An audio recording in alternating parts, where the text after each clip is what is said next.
Tuhan Yesus Kristus, bertemu kembali melalui channel AB Ministry ini.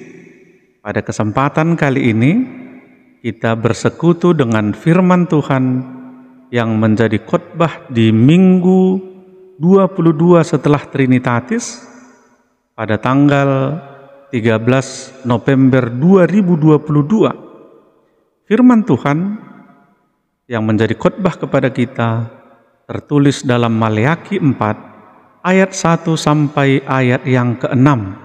Demikian pembacaan firman Tuhan. Hari Tuhan, bahwa sesungguhnya hari itu datang, menyala seperti perapian, maka semua orang gegabah dan setiap orang yang berbuat fasik menjadi seperti jerami dan akan terbakar oleh hari yang datang itu. Firman Tuhan semesta alam, sampai tidak ditinggalkannya akar dan cabang mereka. Tetapi kamu yang takut akan namaku, bagimu akan terbit surya kebenaran dengan kesembuhan pada sayapnya. Kamu akan keluar dan berjingkrak-jingkrak seperti anak lembu lepas kandang.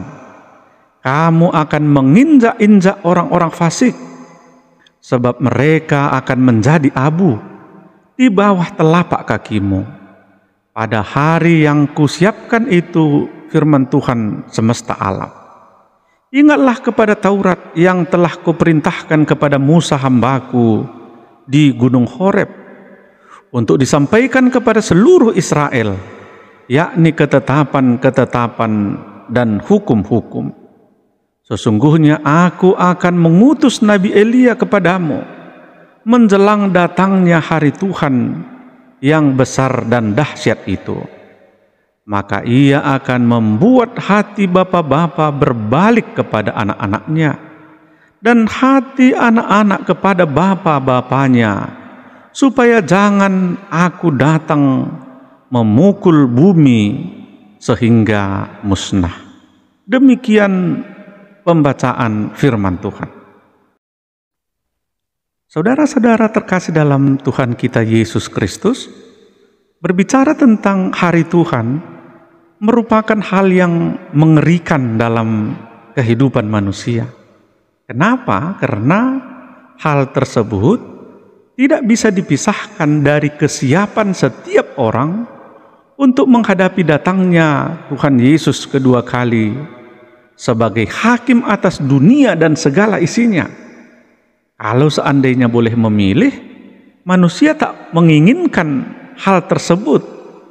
Akan tetapi satu yang pasti, hari Tuhan itu pasti akan datang.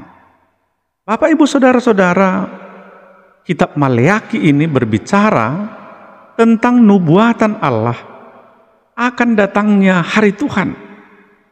Kalau kita melihat konteks kitab Maleakhi ini, ketika pada saat itu bangsa Israel mengalami kemunduran kehidupan kerohanian, apa yang menjadi ciri khas atau hal apa yang dikatakan sebagai bentuk kemunduran kehidupan kerohanian mereka adalah umat Israel sudah kurang memperhatikan pemberian persembahan korban kepada Tuhan.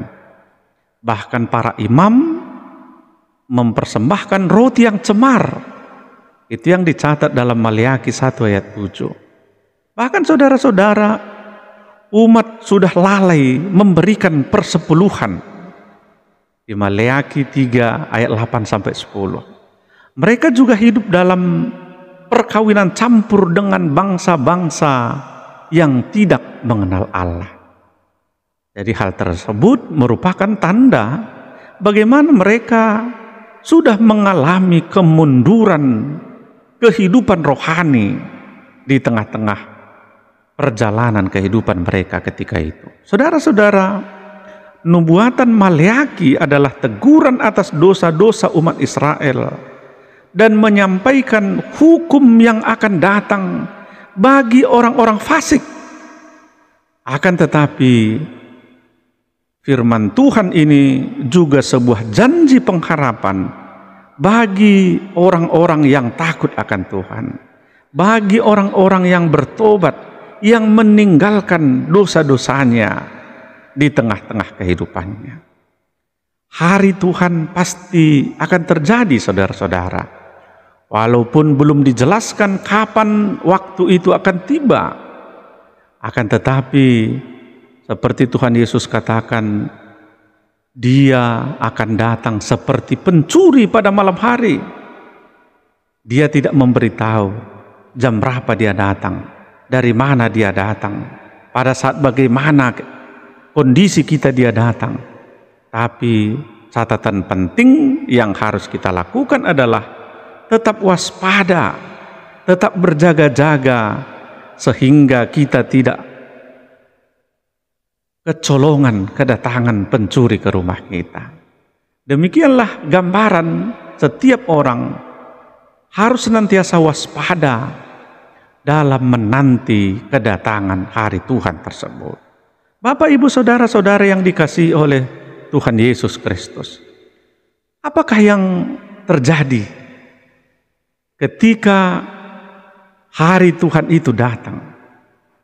Ini yang mau dijelaskan oleh firman Tuhan yang menjadi khotbah kepada kita hari ini. Yang pertama, Bapak, Ibu, saudara-saudara, kepada orang-orang yang tidak beriman, kepada orang-orang berdosa, orang-orang yang tidak beriman adalah orang yang gegabah. Itu dicatat dalam Maleakhi ini tadi. Gegabah itu juga dikatakan adalah orang yang arogan, sombong, atau orang fasik. Kenapa? Karena sesungguhnya mereka itu senantiasa merasa lebih benar daripada orang lain. Kehidupannya dirasakan lebih saleh dari orang lain. Dia lebih baik dari orang lain. Padahal sesungguhnya mereka adalah orang-orang yang munafik. Berikutnya, orang-orang yang tidak beriman itu juga merasa bahwa dia bisa selamat atas perbuatan baiknya. Dia bisa selamat atas kekuatannya. Bahkan dia bisa selamat karena hartanya, karena kemegahan, kuasa, dan yang lain-lain yang dimilikinya di tengah-tengah kehidupannya. Padahal sesungguhnya keselamatan itu adalah anugerah Tuhan Yesus Kristus atas kerelaannya mati dan bangkit kembali untuk menebus dosa manusia. Maka yang percaya kepadanya, dia akan memperoleh kehidupan yang kekal. Saudara-saudara, orang yang tidak beriman dalam kitab Maleakhi ini digambarkan juga sebagai api. Dalam Alkitab, api sering digambarkan sebagai bentuk hukuman Allah. Nanti bisa kita baca di Matius 3 ayat 10 dan ayat 12, juga di Wahyu 21 ayat 8. Saudara-saudara, orang yang tidak beriman juga digambarkan sebagai jerami. Jerami ketika dia dibakar, dia akan segera hangus. Walaupun jumlahnya begitu banyak, tapi ketika dibakar, seketika itu juga dia akan hangus terbakar. Dan setelah terbakar, debu-debunya pun akan hilang seketika diterbangkan oleh angin, saudara-saudara.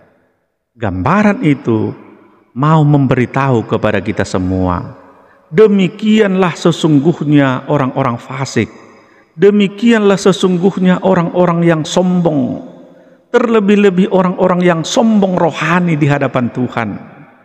Tidak berapa lama dia akan lenyap seperti debu ditiup oleh angin di tengah-tengah kehidupannya. Untuk itu hendaknya seorang pun di antara kita tidak menjadi orang yang sombong, tidak menjadi orang-orang yang arogan, tidak menjadi orang-orang fasik, tapi sesungguhnya hendaknya kita menjadi orang-orang yang senantiasa percaya dan hidup dalam kasih karunia Tuhan. Saudara-saudara, demikianlah kondisi kepada orang-orang yang tidak beriman. Selanjutnya, bagaimanakah yang Tuhan berikan, apa yang diterima oleh orang-orang beriman?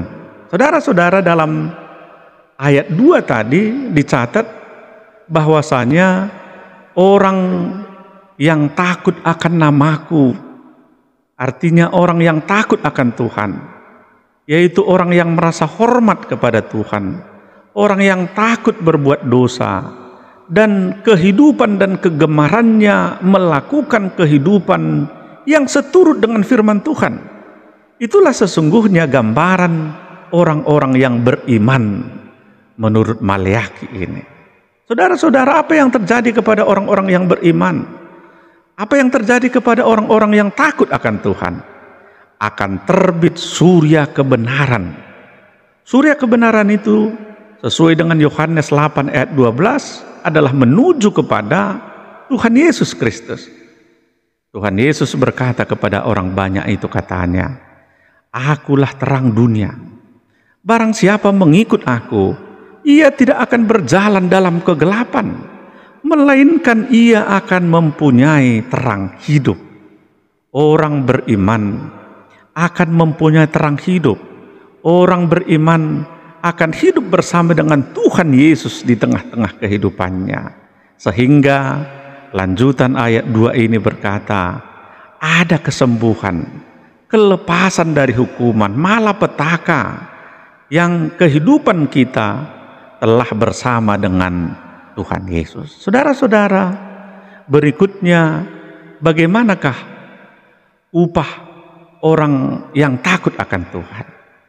Berikut dikatakan, dia seperti anak lembu yang lepas dari kandang dan berjingkrak-jingkrak, yang sebelumnya terkekang menderita di dalam kandang, tapi akhirnya ketika ada kelepasan, dia bersuka cita karena kelepasan yang sudah diterima dari Tuhan. Saudara-saudara, demikianlah gambaran orang-orang yang beriman pada hari Tuhan. Dia akan bersuka cita, penuh dengan damai sejahtera, karena Tuhan Yesus sudah memberikan kelepasan di tengah-tengah kehidupannya. Pada ayat 3 berikutnya dijelaskan, saudara-saudara, bahwasanya orang-orang fasik akan kalah atas orang-orang yang takut akan Tuhan. Orang fasik seperti jerami yang sudah terbakar menjadi debu, dan pada akhirnya diinjak-injak oleh orang benar, dan debu itu lengket di tapak kaki sebagai bentuk kemenangan orang-orang yang takut akan Tuhan. Tentu kita semua menginginkan agar menjadi orang yang senantiasa menang. Kuncinya adalah ternyata hendaklah senantiasa takut akan Tuhan dalam kehidupan. Bapak, Ibu, saudara-saudara, berikutnya di ayat 4 kita diingatkan agar senantiasa belajar dan setia kepada hukum Taurat Tuhan. Tadi dikatakan belajarlah, seperti Tuhan sudah memberikan hukumnya kepada Musa, hendaknya kita mau belajar tentang hukum-hukum Tuhan. Apa yang harus kita lakukan di tengah-tengah kehidupan kita? Dalam arti luas, tentu hari demi hari kita harus tetap belajar tentang firman Tuhan, perjanjian lama dan perjanjian baru. Dan sesungguhnya yang terpenting adalah mempraktikkan hukum kasih itu dalam kehidupan kita, mengasihi Allah dengan segenap hati dan mengasihi manusia dengan seperti diri kita sendiri. Hukum kasih itu adalah hukum yang tertinggi dalam pengajaran Kristen di tengah-tengah kehidupan kita.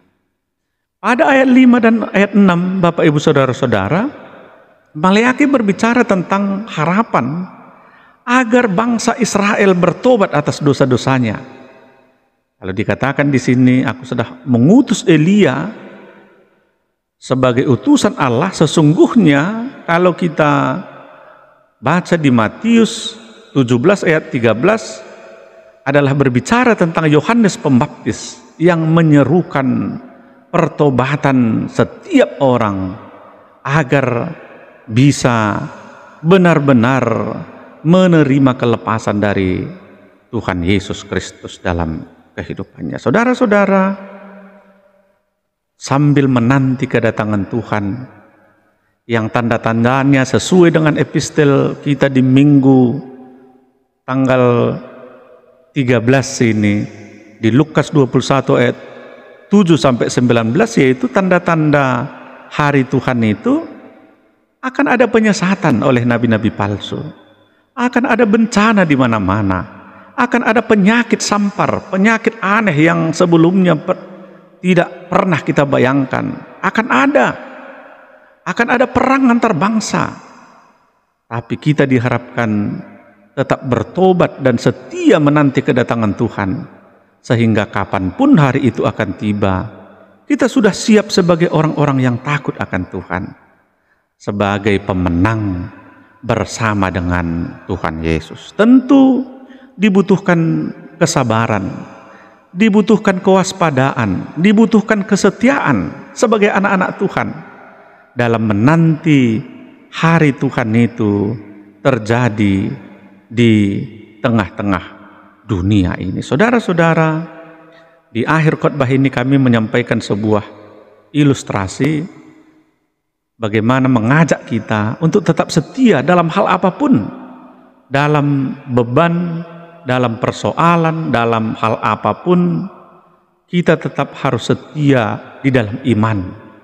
Saudara-saudara, ada sebuah perlombaan yang dilaksanakan di suatu tempat tentang lomba memikul batang kelapa.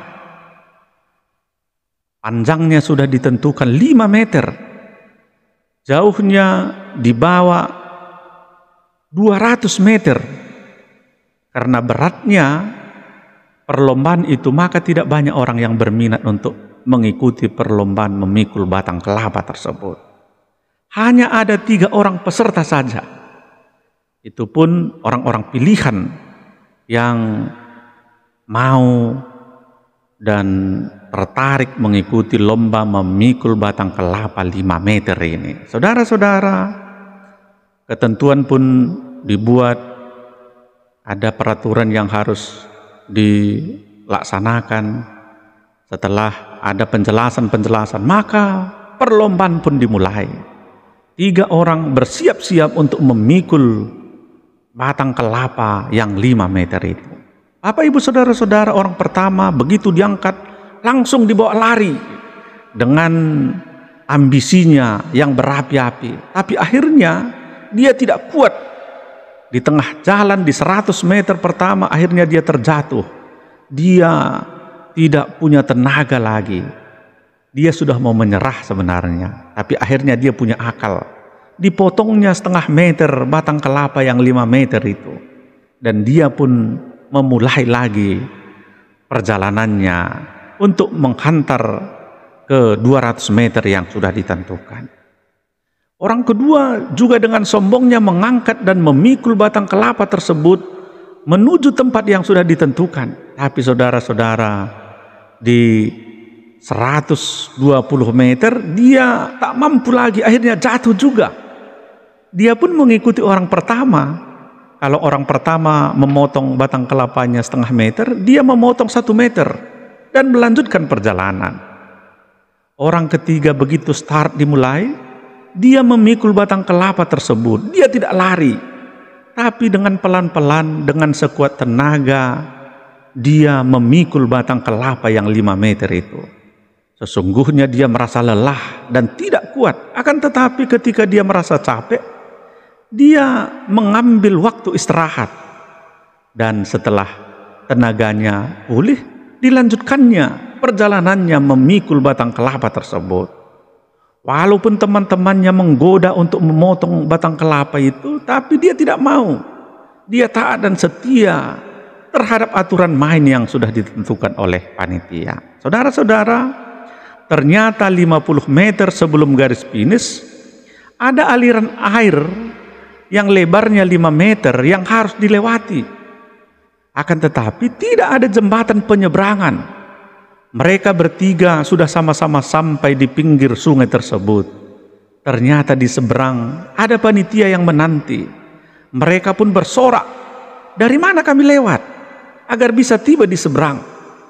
Panitia berkata, "Batang kelapa yang kamu bawa masing-masing itulah lemparkan ke seberang untuk jembatan penyeberangan bagimu masing-masing.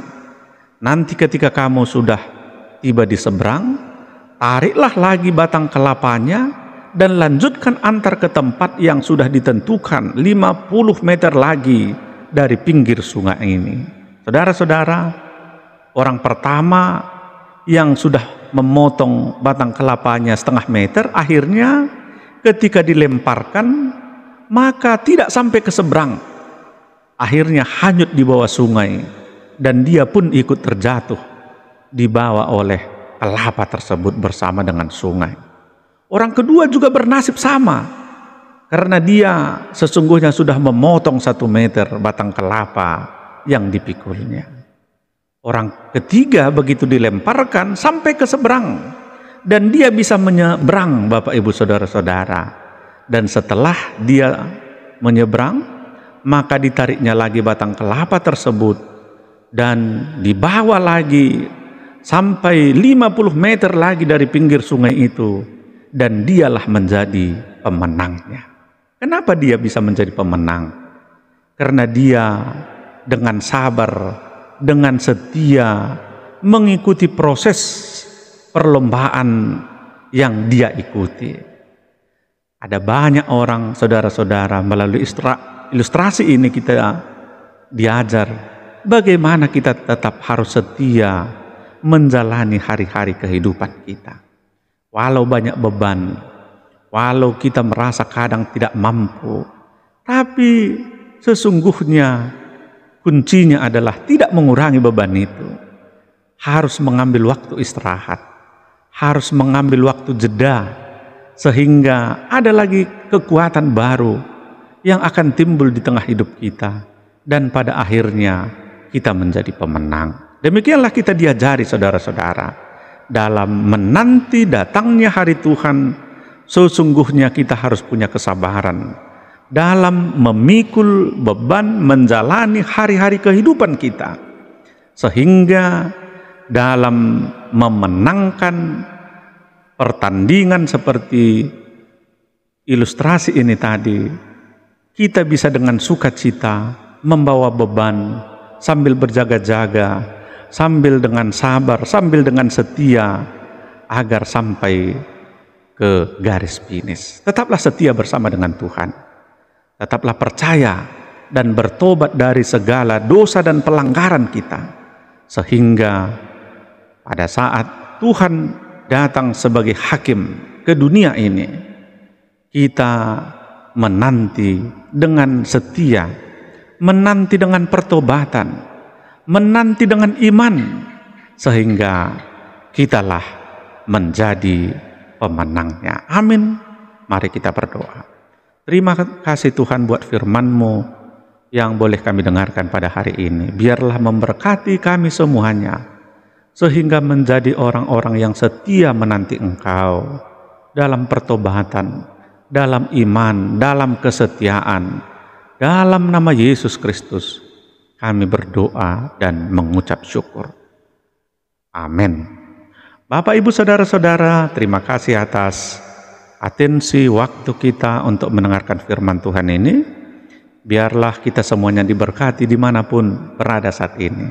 Apapun yang menjadi beban Bapak, Ibu, Saudara-saudara hari ini, biarlah Tuhan yang menjawab, Tuhan yang memenangkan. Kami kembali ingatkan, jika ada Bapak Ibu yang membutuhkan topangan doa, kami akan berdoa buat Bapak Ibu. Silahkan ditinggalkan komen di kolom komentar YouTube ini, sehingga kita bisa berinteraksi dan saling mendoakan.